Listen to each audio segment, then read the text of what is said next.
Please help support the channel by visiting our Amazon store, affiliate link below. Hey, what's going on everyone? My name is Matt Jarbo, this is the MundaneChats channel, and you know, it's been 3 years since GamerGate started. I've talked about it extensively, being that I was kind of like just a hair away from the center of the whole thing when it kicked off back in the summer of 2014, and it's always funny to me now to look to see how it's being reported, and especially how felonious and shady that reporting is, because at its heart, GamerGate was about ethics in video game journalism. This is something that's been echoed by not only myself, but many other people who are gamers, who also are enthusiast press when it comes to gaming, and it's something that it's so funny to have to still defend a couple years later, because people are always looking for the boogeyman, and that to them is exactly what GamerGate is, especially when it comes to dealing with the alt-right or the rise of the alt-right, because people are scrambling. They're so scrambling trying to find that connection. And so with this new MSNBC report, well, they're trying to link it to gamers. I wish I was making this up. This actually just popped up today, and it's titled "How Gamers Are Facilitating the Rise of the Alt-Right." Yeah, sorry, hate to break it to you, Melanie Bencosme? Bencombs? I'm not too sure. Cosm, I don't know how to pronounce your last name. I don't even care. The person who made this video. This is one of the most ridiculous pieces of propaganda I've come across in quite some time, and I just find it to be really funny that it's on MSNBC. But then again, they've never, you know, they were the ones that first originally kicked off this whole Gamergate, you know, hatred in the media by when Brianna Wu was on back in October of 2014. That was a big thing. So I thought it'd be kind of fun to go through not all of this video. I don't want to go through all the video. I just want to get to the point over they talk about Gamergate, because you can see what her thesis is, and then you can kind of see what it's tying into, and it's so damn ridiculous. Before white I just want to start. You heard what they said there. Jews will not replace us. Clearly referring to the Charlottesville protest from back over this last summer. Keep in mind that Gamergate, which again is a core focus of this particular video, is an organization that has been in fact been investigated by the FBI and found to have committed nothing wrong outside of the pandering of a few memes and some dickish comments on the internet. That is it. No actionable charges have been made. Nothing like that has been done. This is what things are happening. This is what's going on. But I just want to start off by saying, like, these people, these assholes are not Gamergate. A lot of them ain't even gamers, but they're jerks, and not the same thing. Supremacists, neo-Nazis, and white nationalists marched in Charlottesville, Virginia in August. They were organizing behind a computer screen, and a lot of that organizing happened through a messaging service called Discord. Now, before I go into this next bit here, before we go to the next slide, because you're going to laugh at this as bad as I did when I first saw this. So it starts off by trying to say that, you know, the alt-right, neo-Nazis, white supremacists, white nationalists, neo-Confederate, all these people, they organized behind Discord, and that in fact Discord is the problem here. That's what they're essentially trying to say, is that Discord is the service that allows them to communicate in this fashion. Discord probably did play, you know, a big part of it. There was some alt-right groups that were taken down from Discord as a result of this whole situation, but I like that they're trying to tie it into gaming, because Discord has picked up a lot of popularity, and yes, it was originally created as an alternative to TeamSpeak, but it's so much more. A lot of people use Discord. I use Discord myself every single day. It's how I communicate with a lot of my audience, as do many other content creators. But what I love is that they're trying to paint Discord as this alt-right neo-Nazi haven, especially indicative of this next image here. Which was originally created to connect video game players to one another. This is just the latest in the long-running shared. There it is. There it is. Had to throw it in there. Huh? You gotta love that too. You gotta love that. Let's make a KKK hood. Subtlety is not necessarily this video producer's inner lexicon at all. History between the gaming community and the alt-right.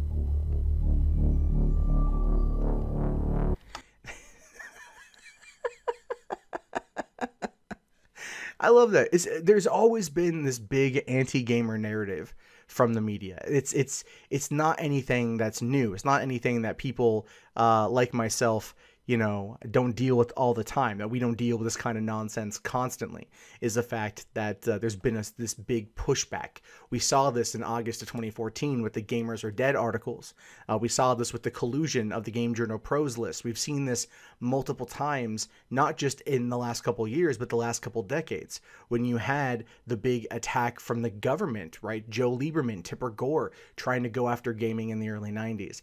And I love that they're trying to tie this into the alt-right. Oh, the gamers are the alt-right. It's meant to evoke all sorts of emotions, like, oh, if your child plays video games, did you know they could possibly be recruited by the alt-right?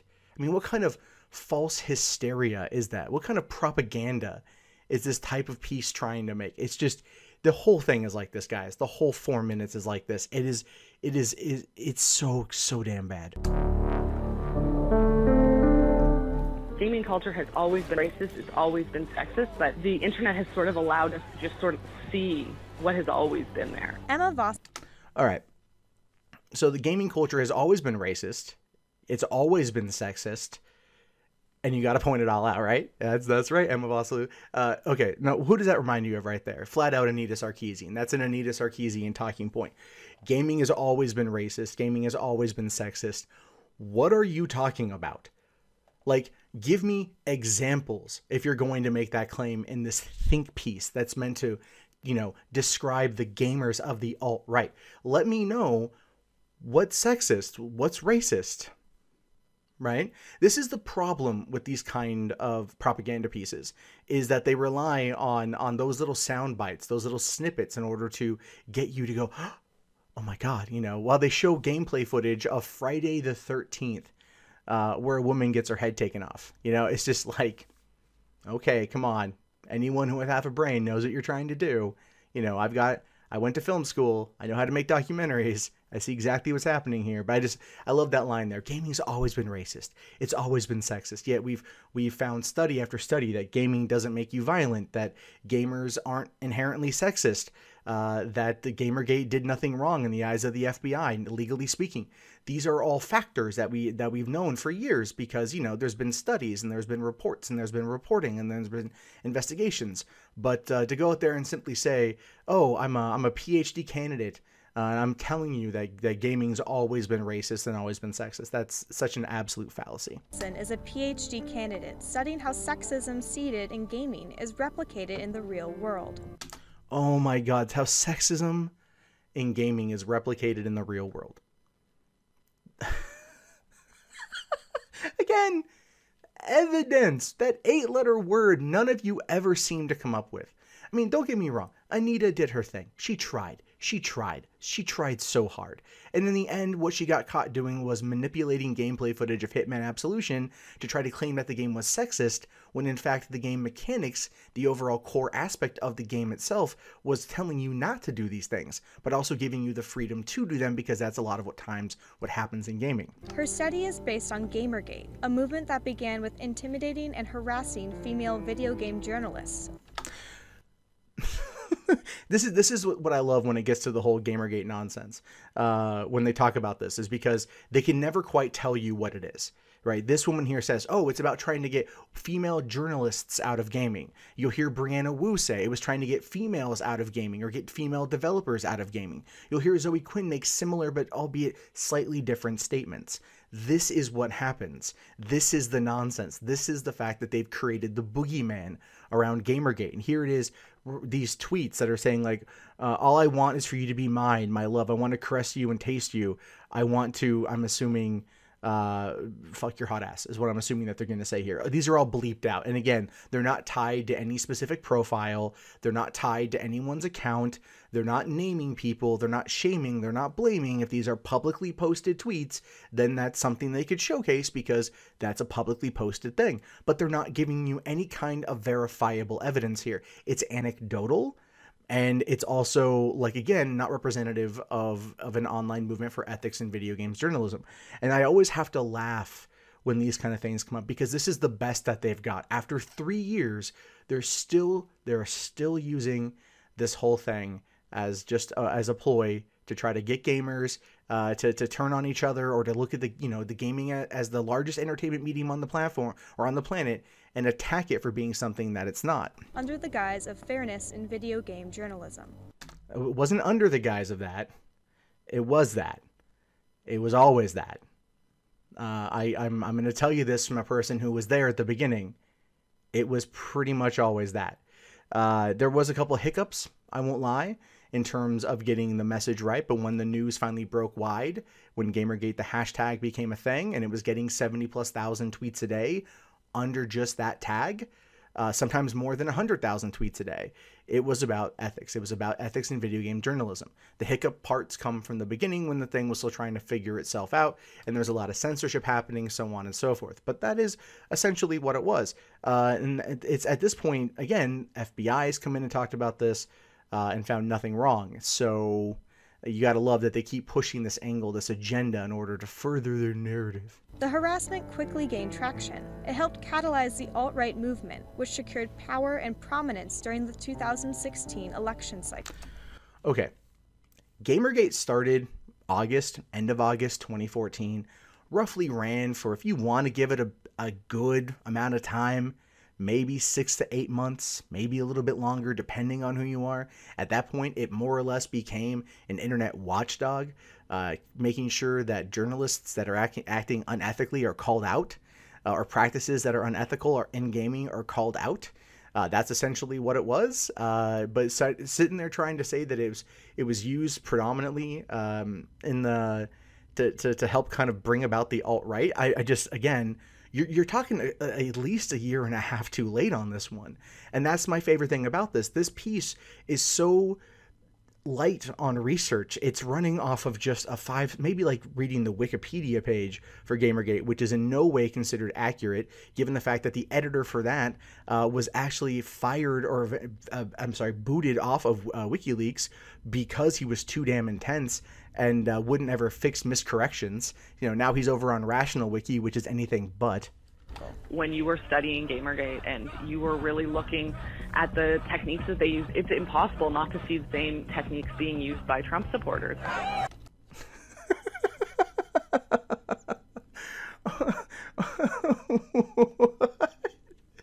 She's referring to memes right there. She says when there are things that were used in GamerGate, then those things were then also used from Trump supporters. She's referring to memes. That's what she's all about. Yes, Trump supporters used memes.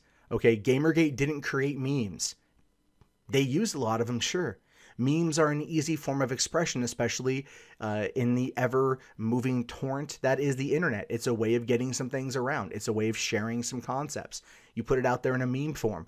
That's about it. Anyone can do it. It takes 2 seconds in many cases, and bam, you're done. But that's all it is. So she's trying to sit there and say that the rise of meme magic is what led to Trump getting elected. This is legitimately being treated as journalistic work, and it is laughable. Yes, memes played a part in Trump's rise on social media, and yes, members of the alt-right were using memes, but you can't sit there and say that like they have all the meme power and that's what caused all of this. Like, I don't think you understand what you're saying. You simply don't understand. That's like saying that like 9gag or Funny Junk or anything like that is basically also to blame for the rise of Donald Trump because they helped popularize memes. The website knowyourmeme.com, nope, they're guilty of getting Trump elected. Like, that is the nonsense that this piece is espousing.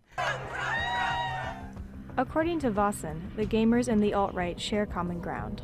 As people who are marginalized are fighting for equality, those who've traditionally had privilege, especially white men, feel that they are being oppressed by these people who are trying to just be treated as equal.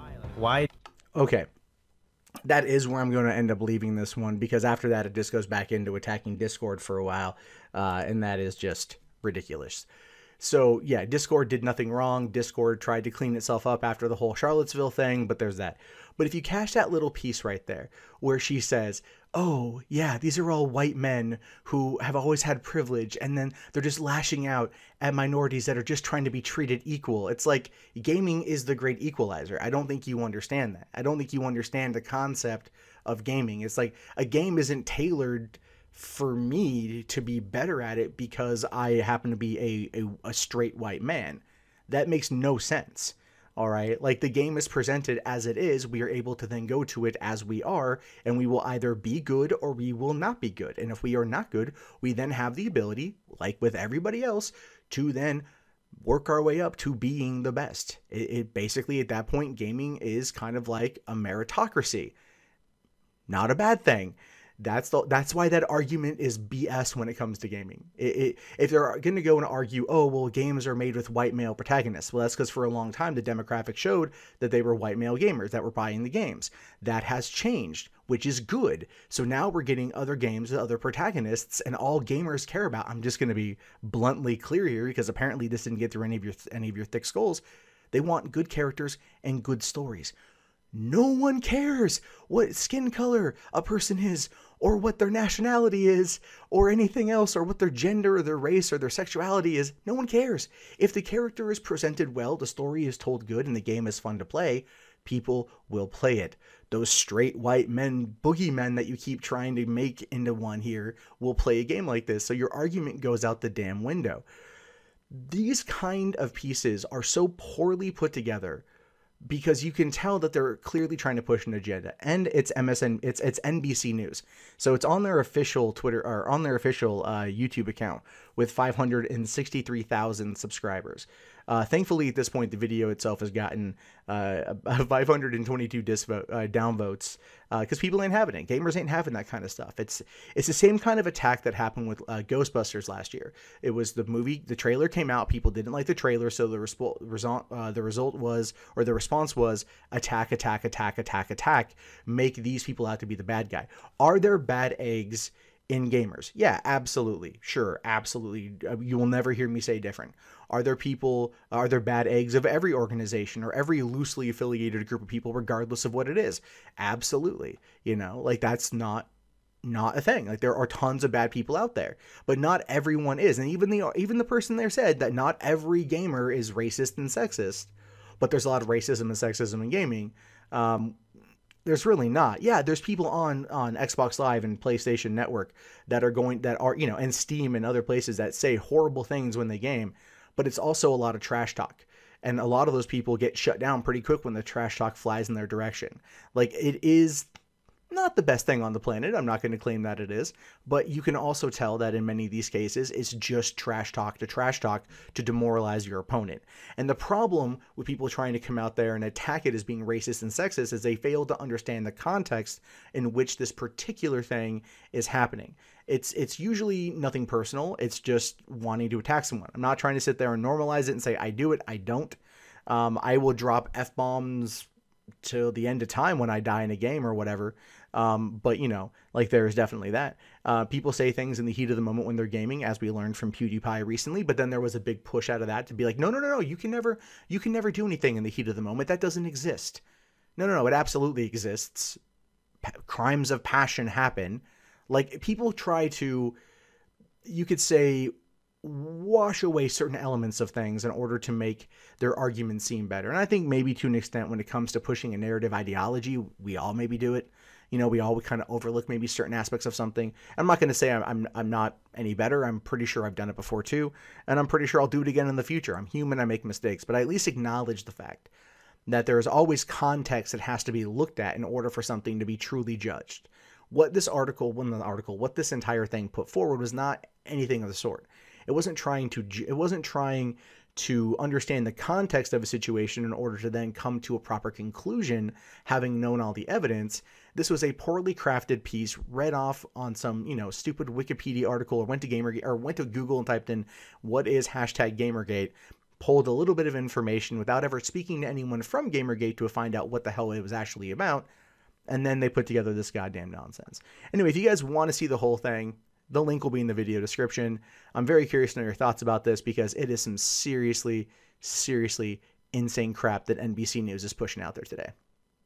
Hey guys, that wraps up this video. If you'd like to leave a comment, please do so below. I love to read your guys' input. Be sure to hit that thumbs up button. It really does help me in the YouTube algorithm. If you want to support the channel, there's the Amazon affiliate store, there's PayPal, there's Patreon, there's Bitcoin. And if you're bored and you want something else to watch, check out 3 Buck Theater up here. My name is Matt Jarbo. I will talk to you guys later. Have yourself a wonderful day. Peace out.